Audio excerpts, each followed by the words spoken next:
ആളൊരു വട്ടം പ്രസംഗിച്ചപ്പം പറഞ്ഞാണ്, ഇപ്പം ഭാഷ ഉപയോഗിക്കുന്നത് ഇങ്ങനെയാണ്: ഞാൻ എൻ്റെ വൈഫിനെ ഹോസ്പിറ്റലാക്കിയിട്ട് റിട്ടേൺ ചെയ്യുന്ന വേയ പ്രത്യയങ്ങളുടെ സഹായത്തിലാണ് നമ്മളിപ്പോൾ മലയാളം സംസാരിക്കുന്നത്, അത് മാറണമെന്ന്. ഞാൻ നല്ല ഭാഷ സുകുമാർ അഴീക്കോട് സാറ്, സാനു മാഷ്, MT സാറൊക്കെ സംസാരിക്കുന്നത്. എൻ്റെ അച്ഛൻ മൈലാരാമവർമ്മ ട്രസ്റ്റ് സെക്രട്ടറി ആയിരുന്നു. അപ്പോൾ ഇവരെയൊക്കെ അടുത്ത് പരിചയപ്പെടാനും എൻ കൃഷ്ണപിള്ള സാറ് വിട്ട് സംസാരിക്കുന്നത് ഞാൻ കേട്ടിട്ടുണ്ട്. മാധവിക്കുട്ടി അടുത്ത് സംസാരിക്കുന്നത് കേട്ടിട്ടുണ്ട്. മാധവിക്കുട്ടി നല്ല പരിചയമായിരുന്നു എനിക്ക്. അപ്പോൾ സംസാരിക്കുന്നതേ ഭാഷ ഉപയോഗിക്കുന്ന രീതിയുണ്ടല്ലോ, എന്തൊരു ശുദ്ധിയാണ്. ഇതേ കാര്യം നമ്മളും ഉപയോഗിക്കുന്നു മലയാളം എന്നും പേരിൽ. സുകുമാരടിക്കൂടെ എന്തോ ആരെക്കുറിച്ച് ഇങ്ങനെ എന്തൊരു ദുരാഗ്രഹമാണ് എന്നിങ്ങനെ പറഞ്ഞാൽ എനിക്ക് എപ്പോഴും ഇങ്ങനെ, നമ്മളെപ്പോഴും പറയുമോ ആ വാക്ക്? ദുരാഗ്രഹമാണ് പറയുമ്പോഴേ ഒരു വേറെ തരം വാക്കുകൾ പറയും. എനിക്ക് കേൾക്കാൻ ഭയങ്കര ഇമ്പമായിരിക്കും ആ വരിക്കകത്ത്.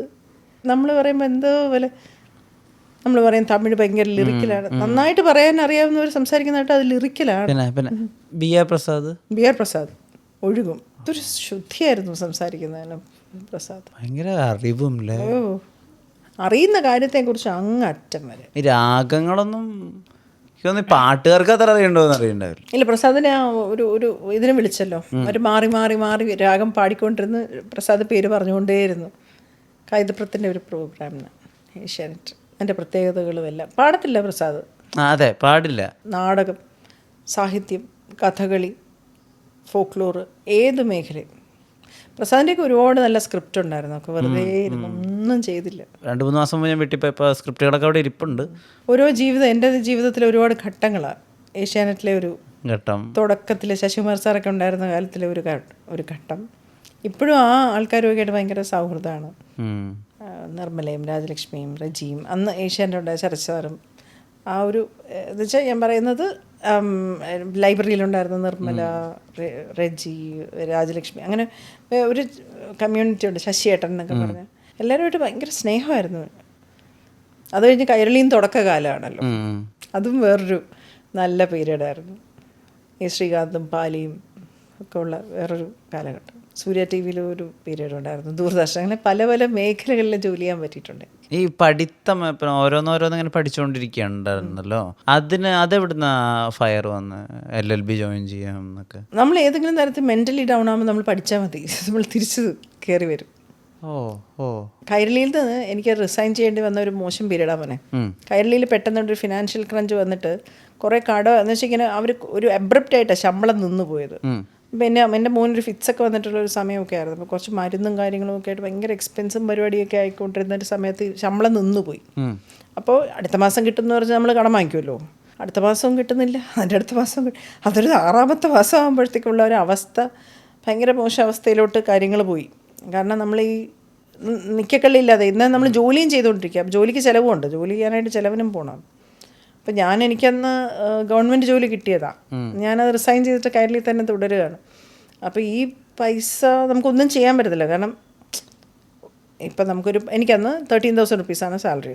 അപ്പോൾ അത് ഈ മാസം കിട്ടിയില്ല, ശരി, നമുക്ക് അടുത്ത മാസം ചിലവുണ്ടല്ലോ, റോൾ ചെയ്യുക. 3ാമത്തെ മാസം ആകുമ്പം 4ാമത്തെ മാസം ആകുമ്പം പെട്ടുപോകും. നമുക്കൊന്നും ചെയ്യാൻ പറ്റാത്തൊരു അവസ്ഥയിലോട്ട് കാര്യങ്ങൾ എത്തിപ്പോയി. എന്നുവെച്ചാൽ നമ്മൾ പ്രതീക്ഷിച്ചിരുന്നത് നമ്മൾ വേറെ എന്തെങ്കിലും തരത്തിൽ സൂക്ഷിച്ചു വെച്ചിരുന്ന പൈസയും തീരും, ചിലവും ഉണ്ട്, കാര്യങ്ങൾ ഫിനാൻഷ്യലി ഭയങ്കര ഒരു ക്രഞ്ചിലോട്ട് പോയിട്ട്. അപ്പോൾ അവിടെ നിന്ന് നമ്മൾ ജീവൻ TV-യിൽ ആ സമയത്ത് സനൽ അവിടെ ജോയിൻ ചെയ്തിട്ട് എന്നെ അവിടെ ഇട്ട് ഷോ ചെയ്യാൻ വിളിച്ചു. അപ്പോൾ ഇവിടെ നിന്ന് മമ്മൂക്കടുത്തൊക്കെ ചെറിയ വഴക്കൊക്കെ ഉണ്ടാക്കി. എന്നുവെച്ചാൽ ഷോ ഒക്കെ ഭയങ്കര മോശമായിട്ട് പോകുന്നുണ്ട്, ശുഭദിനം ചെയ്യുന്ന രീതി ശരിയല്ല, പ്രൊമോഷന് വേണ്ടി മാർക്കറ്റിങ്ങിന് വേണ്ടി ഉപയോഗിക്കുന്നു എന്നൊക്കെ പറഞ്ഞ് വഴക്കൊക്കെ ഇട്ട് എനിക്ക് അവിടെ നിന്ന് റിസൈൻ ചെയ്യാമെന്നൊക്കെ പറഞ്ഞ് റിസൈൻ ചെയ്ത് ഇവിടെ ചെന്നപ്പോൾ അവർ പറഞ്ഞു 2 ഷോ ചെയ്യും. അപ്പോൾ അന്നെന്തോ മാനേജ്മെൻറ്റ് മാറുന്ന ഒരു കാര്യമാണ്.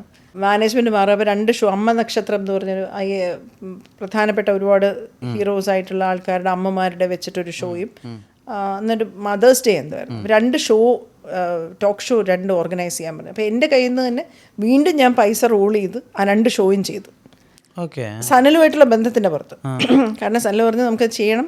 അത് കഴിയുമ്പോഴത്തേക്ക് ഇപ്പം മാനേജ്മെൻറ്റ് മാറും, പുതിയ മാനേജ്മെൻറ്റ് വരും, പുതിയ ആൾ വന്നിട്ട് ചാർജ് എടുക്കും. അങ്ങനെ ഒരാഴ്ച നമ്മളവിടെ ജോയിൻ ചെയ്തു. സുരേഷ് മണിമല സാർ വന്ന് ജോയിൻ ചെയ്തു. ആ സമയത്ത് പുതിയ ഒരാൾ വരുവാണ് ഇതിൻ്റെ ചാർജുമായിട്ട്. ഇപ്പോൾ ഹൊറൈസണിലൊരു മീറ്റിംഗ് ഉണ്ടായിരുന്നു, ഞങ്ങളൊക്കെ പോയി. അപ്പോൾ സാലറി ഡിസ്കസ് ചെയ്യാനായിട്ട് എന്നെ വിളിച്ചു. അപ്പോൾ എൻ്റെ അടുത്ത് പറഞ്ഞു, സാലറി ഒന്നും നോ ബാർ, സാലറി ഒന്നും ആലോചിക്കുകയേ വേണ്ട, എത്ര രൂപ വേണമെങ്കിലും പറഞ്ഞു തരാം, പക്ഷെ സഹോദരിയായിട്ടൊന്നും കാണാൻ പറയരുതെന്ന്.